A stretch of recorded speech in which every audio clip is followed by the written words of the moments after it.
Buckingham Palace likely buried the outcome of their 2022 investigation into bullying claims surrounding Meghan Markle to keep the peace with the Duke and Duchess of Sussex. In an updated paperback version of his book Courtiers, Valentine Low, a royal correspondent for The Times, detailed the claim. In an extract for The Times, Mr. Low claimed, "The palace said it would not be releasing the outcome of the inquiry or even revealing what lessons had been learnt on the grounds of confidentiality, but most people suspected that the real reason they were burying the report was to try to keep the peace with Harry and Meghan after the blackmail of the royal family." In June 2022, Buckingham Palace made an announcement stating it had conducted an investigation into the handling of allegations of bullying. However, the findings of the investigation will not be made public in order to safeguard the confidentiality of the participants involved, the palace said. Ironically, the allegation emerged just days before the Oprah sit-down in which Meghan herself said she was bullied by the palace and that her sister-in-law, Princess Catherine, made her cry. There's a new report that says royal staffers who once worked with Prince Harry and Meghan Markle are repeating the same thing that a Spotify executive recently said about the couple, that they're lazy grifters.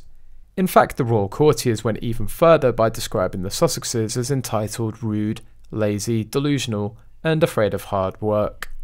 Although the allegations of bullying were not disclosed, the details of the identities of Archie and Lilibet are expected to come out in the future.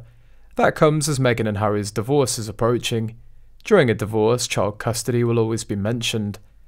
But will Harry dare to bring his children back to England when they really don't exist, or are not his biological children? They'll have to appear to the British public like the Wales children. Lady C hinted that something is in the works regarding this and might be revealed later this year. It would take time for things to go through the government procedures. People are saying the royal family is aware that Archie and Lilibet do not exist. Royal household staff reveals that not one royal has met them. The question coming from this is, then why are they included in the line of succession? Simple. King Charles is quite rightly terrified of the consequences if the public are told the truth.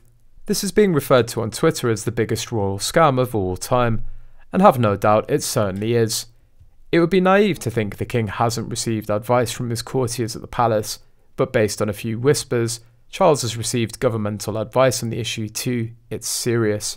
People have suggested that Charles should come clean and expose the scam, but he can't.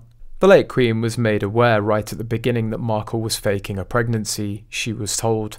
It came as no surprise to the royal family when Archie's birth was shrouded in secrecy. The whole family knew and to their discredit decided the public mustn't know. According to Us Weekly, King Charles right now is hoping that the distance he keeps between him and Harry and Meghan will not only make the heart fonder, but the head smarter. But when Harry divorces with Meghan, the king will welcome Harry back. He's quite keen to heal the family rift, but it's obviously very raw at the moment and it's very noticeable too.